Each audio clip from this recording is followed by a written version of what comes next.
on the new Hot 97 app. Ebro in the morning on Hot 97.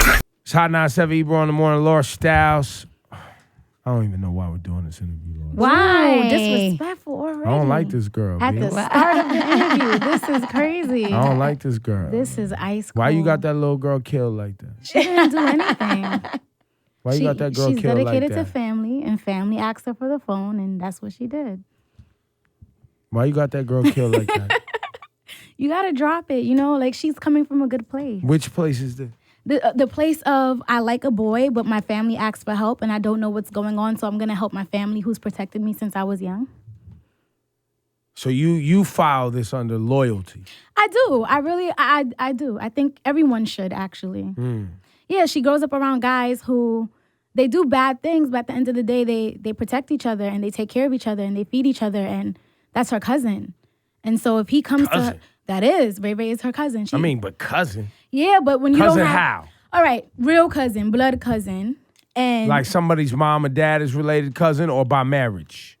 Look, I don't know. I can't get into it. I don't know either.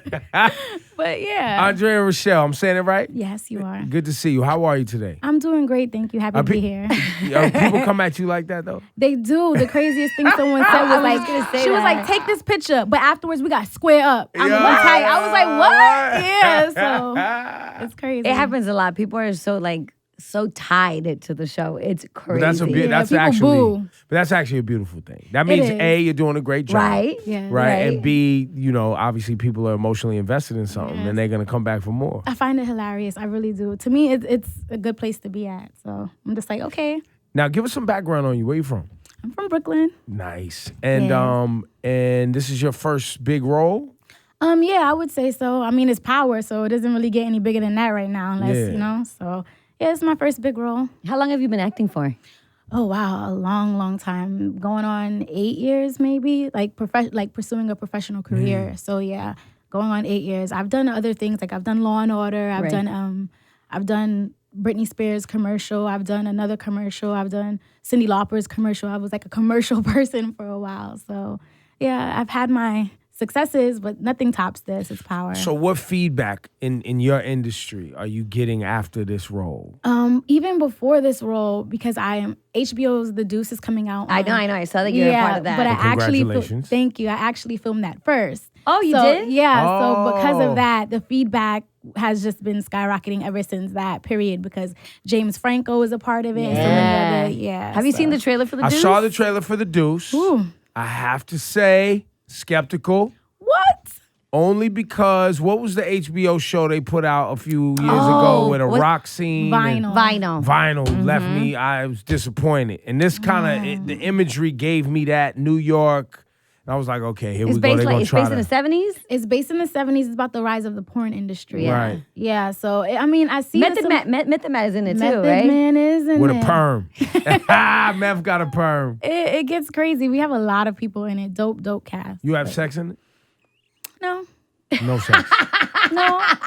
I don't really think people have sex on TV. Do they do that? It's HBO. What? On HBO. No, HBO, that's they get it simulated popping. sex. That's not real sex. That's what I See, meant. you gotta be That's careful. You asked me if I'm having sex. I'm not a porn star, so I wasn't. Well, I didn't think of it like that. I thought like a sex scene. A sex scene. I can't tell you if I have a sex scene. If I tell you, then it's not no fun to So watch. she got a sex scene, Laura Styles. She probably does. Down. What's the name of your character on the show? I play Bernice. Okay. And Bernice also goes by the name Ginger at one point. So Ginger, so she's a performer. No, she just has a nickname. Nah, strippers, She just prostitutes, has a nickname. and street ne'er-do-wells have nicknames. She just has a nickname. Promise. But that's amazing, though. Thank you. Congratulations. Thank you. I'm excited. And talk about your path, though, because I would love to hear, I'm just amazed, when people from our city, get these looks, right? And where'd you go to high school? So I went to Brooklyn High School of the Arts. That's on Dean Street, downtown Brooklyn. Yep. Yeah. I was a dance major, but I also minored in biology, which is really weird because then I ended up going to college for biology on a pre-med track. So it's just... That's dope. Yeah, I didn't want to pursue the arts professionally because I was never taught that I could make money, I could have a career. My dad's Jamaican. Oh, he wasn't having that? Yeah. So he's like, look, if you're going to school, make it for something worthwhile. And in the Jamaican community, that's an engineer, a lawyer, a doctor, maybe even a nurse. I was about to say, he wanted you to be a nurse. If you weren't going to be a doctor, he was about to be a nurse. Something. Yeah, so that's kind of the mindset I had going into school. But being that I've always been in the arts because of my mom, I kind of saw a lot of the people that I ended up dancing with and doing the after school programs with, like really on TV and doing commercials and auditioning while I was away. And I got to a point in my junior year of school that I didn't really like the chemistry department, and it was a necessity in order to complete the track that I was on. And then me and the teacher, we were kind of bumping heads because she had some preconceived notions of what it meant to like be a part of a Planned Parenthood organization, and I was a peer counselor on my school grounds. What? Oh, Wait, wow. Hold up now. Stop right there now. Hold up. So you was helping other young moms No, I was just helping students. or students in general. Yeah, so we had a peer education program. And this lady didn't like that. No, she did not like it. She thought that if you went to Planned Parenthood, you had to be getting an abortion, and that course. this way you were missing school to do This is so. in Brooklyn. No, this is in Lincoln University in Pennsylvania. Oh, okay. All right. Yeah. Now, okay. And it's so crazy because it's a professor that you were arguing with. This was a professor, and she was taking over the department for some time because our department head, he had a family issue. So she was like the go-to, and that means she handled everything within the chemistry department. And because we bumped heads so much, I just was unhappy. I was getting to a point where I was depressed. I was like crying, and Damn. I was sad. Yeah, I went through it. So I was just like, I'm not staying in this school. I'm gonna transfer. I'm gonna do something. And then I decided to transfer my major, switch my major, and that was into communications. And that's when I started to see my friends more and more pursuing their goals, actually obtaining them. And I was just like, okay, there has to be something that I can do, because when I started to think about it, I didn't want to put on a lab coat every single day. I didn't want to go to a hospital every single day. And so me asking my friends and speaking to the people that I grew up with in the hood, like, what did you guys do? What can I do? That kind of helped me get onto a track of pursuing it. You know, it's important, too, because a lot of times people pursue things because they're parents, right? Yes. They're very unhappy. Or not, let me not say very unhappy. Let me say not completely happy. Yes. Right? Right. And then end up in jobs that are important, like the healthcare industry or something like that, or at a hospital. And you don't actually want to be there when people really need you. Right. You know what I mean? Or like that video clip we saw, that teacher screaming at the kids Right. today, losing her shit, which, you know, happens because kids can be annoying. But, you know, sometimes these teachers, they don't really want the Right. jobs that they have anymore. And Or they- even the doctors and the nurses, sometimes they're really cold, and they're really just like, they're not considering the position that the people there are in. And so, yeah. So you knew right away that's not the position you wanted to be in. I started to figure it out. I knew that I loved science. I loved the research. I loved, like, there are a lot of components to it that really did intrigue me, and I was really good at it, especially when it came to like the plant systems and stuff like that. But when I considered it, I was like waking up every single day and going to a research lab or to a hospital or putting on a white coat, or is that going to fulfill me on a regular basis? And when I was being honest with myself, I said no. So for young girls that look at you and be like, wow, okay, she did it. Did you start taking, when you decided to make that turn and be like, yo, I want to start being in commercials and acting, right? Did you start taking classes, or what was your first step towards your dream? My first step, okay, so there was a guy on campus that I dated, and he was a year or two older. And so he finished school and he went out to LA. So when I told him my decision to pursue it, being that he had similar desires and dreams, and that's why he was moving out to LA, his contacts kind of became my contacts as well.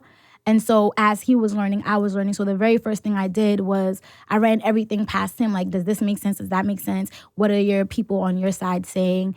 And I got some info that way. So I would suggest the first thing is to just talk about it with other people that are already like doing something in it. Right. The second thing was, jump into class. So that's all I did. I had no way to pay for it. Like I said, I was a college student. So I just started doing odd jobs. I would paint people's mugs and sneakers and Timbs. I would like do hair, and I'm not like a hairstylist. I would do makeup. I would just do random things. I would also say, because I interned. So so just backtrack really quickly. Because I was unhappy with schooling and I did decide to pursue a different career, eventually I switched my school and I came back to New York. And me coming back to New York in my junior going into my senior year, that afforded me a little bit more of opportunities. So I ended up interning at another station, and I ended up interning at another station. I don't want to say You can shout them. It's clean. 95.5 WPLJ and then WBLS as well. That's our family. Yeah, that's your sister station. I know, but I didn't because PLJ, y'all soft, but it's whatever. You know what I'm saying? It's love. Y'all do your thing. But No, because I did those things, when I needed to attend a dance class or acting class, I would also say, like, I have skills doing this. I intern here and there. Right. And I kind of would sell myself in order to, like, be able to afford the opportunity to take classes. And I wouldn't go to... I was already in college debt, so I didn't sign up for a conservatory or anything like that. But I did a lot of like workshops and master classes and seminars and stuff like that. So yeah. Stayed active. Yep. Yeah, completely Definitely active. was not sitting at home on the gram. Yeah, I did everything. Double tapping and complaining. Yeah, You was out here working. I did background work. I did PA work. I did. I love that. What is it called? A seater for. Seat filler. Yeah, a seat filler. So I did that. I did a lot of different things. A seat filler. That's so funny that that's actually a thing, right? No, facts. What? Seat filler? If they cutting checks, people filling seats and I was acting saying, excited to be there. Yeah. Like when you watch the VMAs and the award shows, they be like, we need seat fillers. People line up outside. Sit your ass down. Wow. Just start clapping and just smiling and looking all bright-eyed. And there's some people who do that job just so they could get a glimpse at a celebrity, right? Yep. That's exactly what you mean. You meet people who are they just want to be seen on camera to be like, oh, that was me just for 2 seconds. And yeah. I mean, look, that's in every industry. People just want attention. So. But now look at you. Now you get attention for a living. That's not my favorite part. Really? No. So you don't like the recognition and the... Like I said, I can like... Can I don't want to say... You can curse. Yeah, I can shoot the shit with people. That's funny. That's fun. I find it like really cool that I did something that people are interested in and they want to see to the point where they want to approach me and have a conversation about it. But me, naturally, I'm a homebody. I'm like... So it gets a little overwhelming. Sometimes I'm just like, oh, this is a lot of attention. Yeah. But that's normal. Just know that's normal. Yeah. Even for people... I mean, I've been doing this 28 years and still I get a little... Walking out on stage to grab a mic or, you know, people crowding around you in a certain scenario, you get a little bit of anxiety of like, okay, I got to turn on. I got to be in a certain headspace to deal with this. In order to do, It's not my normal relaxed headspace. So that's normal. But it's beautiful and we're proud of you, man. Yeah. And I see that you use your platform to like promote veganism and body positivity and stuff like that. So at least you're using your popularity for something that you love. Yeah, I mean, I'm very passionate about people going vegan, but I try not to force it on them. I just kind of I just want people to know, like, if you have questions, if you want more information, I'm kind of like a person you can come to. But like I said, my dad's Jamaican, so I understand that some people are just not going to change. Yeah. You think vegan is for everyone? Yeah, I think vegan can be for everyone. I think it's about what you're willing to sacrifice in order to get to that point. But shouldn't some people, based on their blood type, eat meat? I don't or is that a lie? I mean, I don't know. Okay, so we kind of evolve, and from us evolving, we don't kind of evolve. We evolve. We do evolve, right? And we have evolved, and our environment has also. And so there are things that have happened that have altered what we need to sustain ourselves. In the very beginning of time, we could survive off of just fruits and vegetables alone. Now we're in a polluted environment where we're suffering. My belief is global warming. And so for me, I understand that there are a lot of diseases that are happening now and deficiencies that are happening now because of that. My belief is that there are still ways in order to have a vegan diet and still cater to your blood type. But again, some people don't want to go through that hassle. They don't want to figure that out, and they do become a little bit scared and intimidated to do those changes, to make those changes. You don't miss oxtails?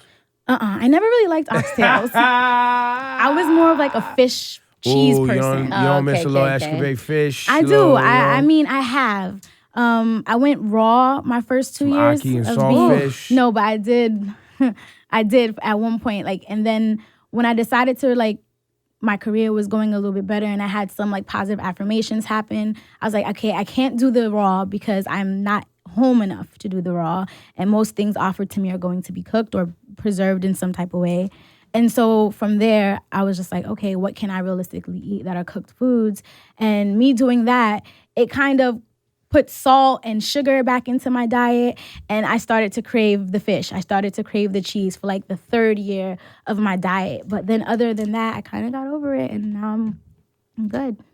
Yeah, I would say that I don't know if being vegan is for everyone. Right. I definitely would take your vitamins and things like that you need to take that maybe meat may give you, right?